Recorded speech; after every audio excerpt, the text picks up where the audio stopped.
Assalamualaikum warahmatullahi wabarakatuh. Perkenalkan, saya Muhammad Imam Johari dari kelompok 1 akan mempresentasikan hasil diskusi kami tentang bidang-bidang ilmu hukum.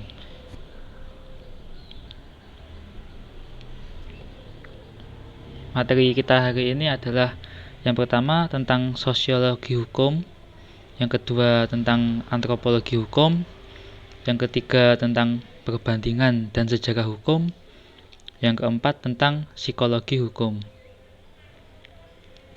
Ini sedikit disclaimer ya dari saya. Yang pertama, nanti materi yang akan saya bahas hari ini adalah tentang pengertian dan karakteristik. Selebihnya tidak kami bahas karena ada sedikit kendala dan juga emang materinya hanya sampai di sini, terus juga kendala waktu juga, jadi mohon maaf. Yang kedua, segala pertanyaan yang tidak ada sangkut pautnya dengan apa yang saya diskusikan hari ini tidak akan kami jawab. Karena apa? Karena kita juga menghargai teman lain yang mungkin memiliki pertanyaan yang lebih berbobot atau lebih baik daripada yang asal nanya. Oke, kita lanjutkan. Ini referensi yang kami pakai, ada buku karya Sacipto Raharjo tentang ilmu hukum, ada juga buku dari Fitriatus Salihah tentang sosiologi hukum, dan ada yang mengambil dari perpustakaan Mahkamah Agung di websitenya. Yang pertama, kita akan membahas tentang sosiologi hukum. Pengertiannya, sosiologi hukum adalah ilmu yang mempelajari tentang fenomena hukum dari sisi sosial manusia atau hubungan timbal balik antara hukum dan gejala-gejala sosial lainnya secara empiris analitis. Nah, ini maksudnya gimana? Maksudnya, sosiologi hukum adalah studi ilmu atau pengetahuan untuk kita mempelajari fenomena hukum dari sisi sosial. Misal ada kejadian maling atau apa, atau kejadian sosial lainnya, misal kemiskinan dan lain-lain, itu kita bisa meninjau atau menilai dan juga mempelajari hal tersebut. Nah, pelajaran itu yang kita namakan dengan sosiologi hukum. Nah, apa sih karakteristiknya? Yang pertama, bertujuan untuk memberikan penjelasan terhadap praktek hukum. Jadi, ketika ada sesuatu kasus ataupun tindak kriminal misalnya, ilmu sosiologi ini akan menjelaskan, wah, ini kasusnya tentang ini, misal kenapa bisa begini, kenapa bisa hukumannya seperti ini, dan kenapa bisa itu terjadi. Ya, kurang lebih seperti itu. Yang kedua, senantiasa menguji kesahihan empiris atau empirical validity dari suatu peraturan maupun pernyataan hukum. Nah, ini maksudnya misal DPR kita atau lembaga tertinggi atau misal mungkin lembaga yang bertanggung jawab untuk membuat hukum ataupun yang lain membuat pernyataan. Nah, ilmu sosiologi ini mempelajari bagaimana peraturan itu bisa sampai ke masyarakat dan apa dampaknya. Apa dampaknya bagi sebagian masyarakat ataupun dampak dari sebagian masyarakat yang lain. Misal ada peraturan baru tentang penjualan misal. Kita akan mempelajari hal tersebut demi sang penjual atau misal bagaimana pandangan penjual terhadap hal ini dan bagaimana pandangan pembeli terhadap hal ini. Lebih seperti itu. Dan ketiga, tidak melakukan penilaian terhadap hukum. Jadi ilmu ini tidak mempelajari tentang bagaimana benarnya atau salahnya hukum, dan itu tidak akan mungkin dipelajari ya karena memang kita membicarakan tentang sosial manusia, bukan sosial hukum itu sendiri. Jadi sifat kita sebagai sosiologi hukum itu bukan serta-merta menyalahkan atau membenarkan hukum tersebut. Sikap kita ya mempelajari ataupun memberi saran atau kritikan dan tidak akan pernah menyalahkan. Lanjut ke materi yang kedua, yaitu antropologi hukum. Pengertian antropologi adalah berasal dari bahasa Yunani, yaitu anthros yang berarti manusia ataupun logos yang berarti ilmu. Jadi antropologi adalah ilmu tentang manusia. Nah, maksudnya gimana? Maksudnya adalah antropologi adalah ilmu yang mempelajari tentang semua kaidah manusia. Dari apa ya? Maksudnya kaidah itu ya misal apa yang ada di diri manusia, apa yang ada di luar diri manusia, ataupun bagaimana kehidupannya dan lain-lain. Dan antropologi ini ada suatu studi ilmu yang emang sejak dari dulu. Studi ini berawal dari sejarah sebenarnya, sejarah bagaimana manusia itu terbentuk, sejarah bagaimana manusia itu berevolusi, sejarah bagaimana manusia bertumbuh dan berkembang, dan lain-lain. Yang kedua, antropologi hukum adalah ilmu pengetahuan yang mempelajari tentang manusia dalam kaidah-kaidahnya khusus di bidang hukum.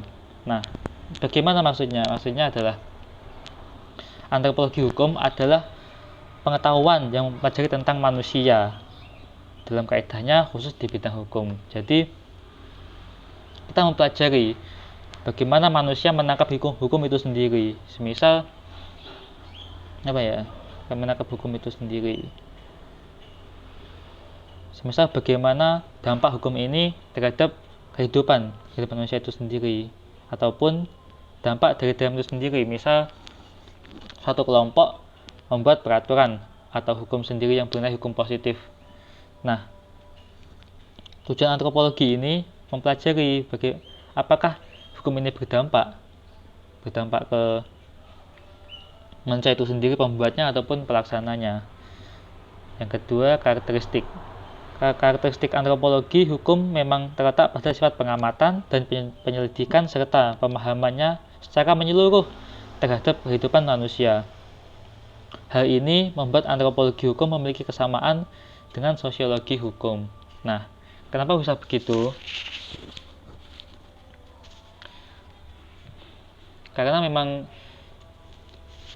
tujuan jati diri antropologi memang terlebih ke pemahaman ilmiah tingkah laku sosial atau kultural manusia dalam pemahaman secara sistematik. Nah, ini pernyataan yang diungkap oleh Dr. Goldsmith dalam buku yang berjudul Benda Benchmark pada tahun 1979. Nah, maksudnya gimana? Memang karakteristik antropologi memang sama dengan sosiologi sebenarnya. Mungkin yang membedakan adalah ketika sosiologi itu membicarakan tentang hal yang dinamis, antropologi tentang sistematis. Perbedaan lain terletak pada pengamatan menyeluruh. Jadi antropologi lebih mempertegas lagi. Mempertegas dalam artian ilmu ini tidak berhenti pada satu atau dua bangsa saja. Jadi ilmu antropologi adalah ilmu yang memang secara pengamatannya lintas bangsa ataupun lintas budaya. Jadi nggak hanya itu saja. Misal kita belajar ilmu hukum di bangsa Indonesia dan kita mempelajari ilmu hukum di bangsa Malaysia, misal bangsa Melayu atau bangsa apapun, bangsa Amerika, itu yang kita namakan sebagai antropologi. Mempelajari semuanya, tidak hanya dari satu pandangan saja, ya bisa dikatakan universal lah, seperti itu. Kita lanjut, yang ketiga adalah sejarah dan perbandingan hukum. Nah, sejarah yang di sini dimaksud bukan sejarah bagaimana hukum itu terjadi, bagaimana perkembangan hukum, tidak. Jadi sejarah yang dimaksud di sini adalah sejarah dan perbandingannya, yang artinya itu berhubungan. Jadi sejarah di sini yang dimaksud adalah bagaimana hukum itu menjadi suatu studi yang bisa memperbandingkan sistem-sistem dari rakyat ke rakyat. Itu. Dan dalam arti lain, sejarah merupakan studi tentang hukum, bagaimana berkembang dan mengapa hal itu berubah. Kita sambungkan ya, sebenarnya ini berhubungan sebenarnya. Bagaimana kita mempelajari tentang sejarah hukum itu sendiri, kenapa bisa berkembang dan berubah. Itu semua tergantung zaman ya, misal zaman semakin modern, yang pasti semuanya semakin berubah tentang pengertian kita terhadap apapun, ataupun pemahaman kita terhadap apapun pasti akan berubah juga. Ya mau nggak mau sebenarnya, tapi ya memang gimana, sudah maju kan. Terus perbandingan merupakan metode studi dan penelitian dengan cara memperbandingkan sistem-sistem dari rakyat ke rakyat maupun dari bangsa ke bangsa. Nah, kita bisa membandingkan itu. Misal peraturan daerah di sini ataupun di daerah Jawa Barat, pasti ada sedikit perbedaan karena memang dari culture budayanya memang sudah berbeda. Terus perbandingan hukum di sini dengan di Amerika misal, itu sudah jelas ada perbedaan juga, meskipun ya mungkin banyak ataupun mungkin sedikit, saya nggak tahu, saya juga nggak pernah ke sana, tapi yang jelas beda. Nah, kenapa beda? Karena memang juga budayanya berbeda, dari segi budaya, sosial, rakyat, semuanya berbeda begitu. Terus karakteristik perbandingan dan sejarah hukum terletak pada metode penggunaan atau pembelajarannya yang sama-sama membanding-bandingkan. Bedanya, perbandingan hukum membandingkan sesuatu bersifat horizontal, sedangkan sejarah hukum bersifat vertikal. Nah, maksudnya gimana? Maksudnya, perbandingan hukum membandingkan sesuatu bersifat horizontal. Berarti ini masa kini. Kita membandingkan apa yang terjadi di sekarang dengan hukum di negara lain dan di saat yang sama juga. Misal di tahun 2021 kita melakukan studi hukum Indonesia, bagaimana cara prakteknya, gimana cara pengujiannya. Nah, di tahun yang sama kita menguji hukum yang ada di Malaysia, kita juga mempelajari bagaimana prakteknya, bagaimana hasilnya, dan lain-lain. Nah, itu yang dinamakan horizontal. Dan vertikal yang dimaksud dalam sejarah hukum ini adalah kita membandingkan gitu, hukum yang sekarang apakah sama dengan hukum yang ada 20 tahun yang lalu, misal dengan yang dulu. Misal di zaman era Jokowi, hukum kita seperti ini, ada perubahan banyak maupun sedikit, dan juga perubahan itu signifikan ataupun tidak, dan perubahan itu berguna atau tidak, itu kita pelajari dan kita bandingkan dengan apa yang terjadi di era Soeharto, misal 32 tahun sama menjabat, monopoli lah itu istilahnya, monopoli bikin lupa diri.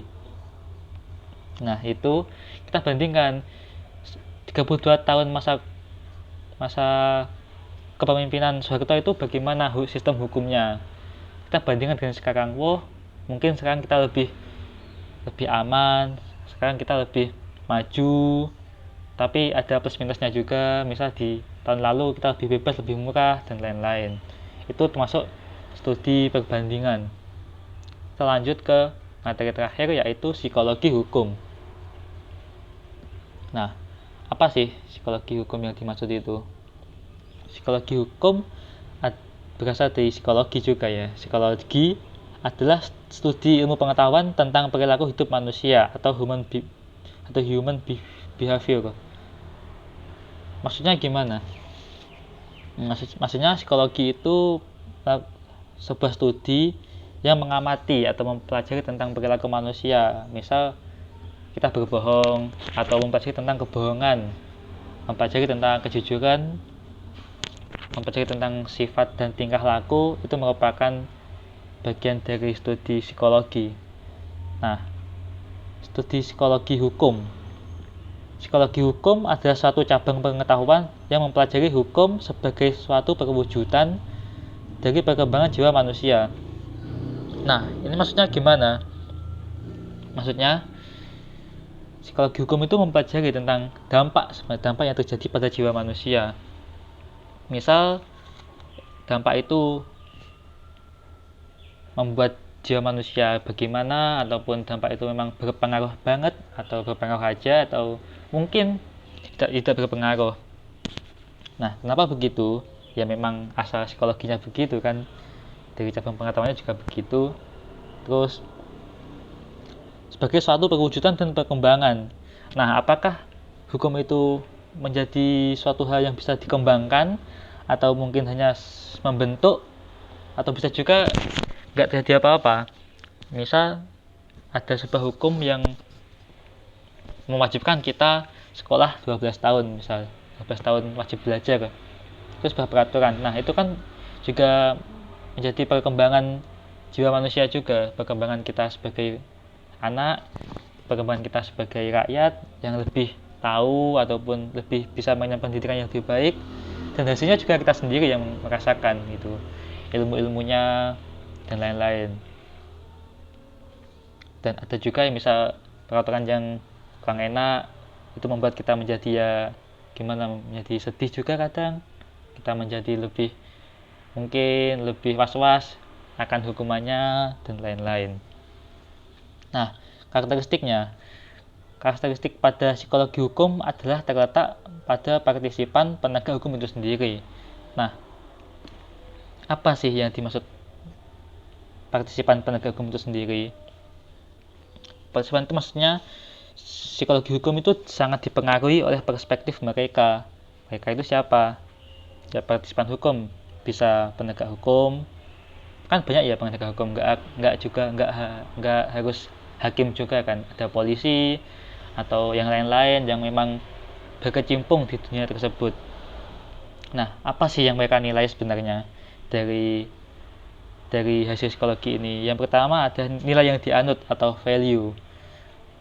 Hukum ini bernilai bagaimana atau menganut nilai apa sebenarnya? Misal menganut nilai ini, menganut nilai pendidikan, atau menganut nilai-nilai agama misal, itu juga termasuk studi yang dipelajari juga. Yang kedua tentang pengalaman atau experience. Nah, hukum yang kita kaji ini bagaimana hasilnya dari pengalaman kita. Misal kita akan mengkaji hukum tentang wajib belajar, kita mengalaminya selama 12 tahun. Nah, bagaimana dampaknya dan lain-lain, itu juga termasuk dalam studi psikologi. Yang ketiga tentang kemampuan atau ability dari orang atau partisipan hukum tersebut. Nah, maksudnya jika sudah belajar tentang psikologi ini, apa sih kemampuan yang kita dapat? Misal dari belajar 12 tahun, kita mempunyai kemampuan untuk ngedit video misal, atau programming, atau kita bisa belajar machine learning, atau database, atau misal data science, atau bisa juga tentang artificial intelligence di bidang tersebut. Ada juga yang belajar 12 tahun tersebut kita bisa belajar tentang bagaimana cara menulis misalnya. Meskipun sepele, tapi kan itu juga termasuk kemampuan ya, bagaimana kita cara menulis skripsi, menulis dan lain-lain. Buku misal, kita sudah menghasilkan karya sebuah buku atau sebuah tulisan. Ada juga yang masih semester 1 juga sudah bisa membuat jurnal sendiri, itu juga termasuk kemampuan. Nah, sekian tadi adalah presentasi dari saya sebagai perwakilan kelompok 1. Seperti yang sudah saya tadi katakan, silahkan bertanya asal pertanyaan itu sesuai dengan apa yang saya presentasikan. Dan jika memang tidak sesuai, mohon maaf, tidak akan saya jawab atau tidak akan kami jawab. Karena apa? Ya karena kita juga menghargai ya. Mungkin ada teman kita yang punya pernyataan atau pertanyaan yang lebih berbobot dan tidak bisa ditanyakan karena memang waktunya atau memang nggak punya kesempatan, kita kan nggak tahu ya. Jadi mohon maaf, dan jadi ya gitu, mohon maaf. Terus tolong ini dimengerti lagi, dipahami lagi. Saya nggak mau kalau hanya membaca PPT terus kalian bertanya, apa ini waktunya, apa ini artinya, apa ini maksudnya. Padahal sudah saya jelaskan juga di sini. Terus saya mohon maaf juga kalau memang suara saya aneh bagi kalian, ya karena memang suara saya begini, dan juga memang keadaan setup yang kurang memadai juga, yang seadanya.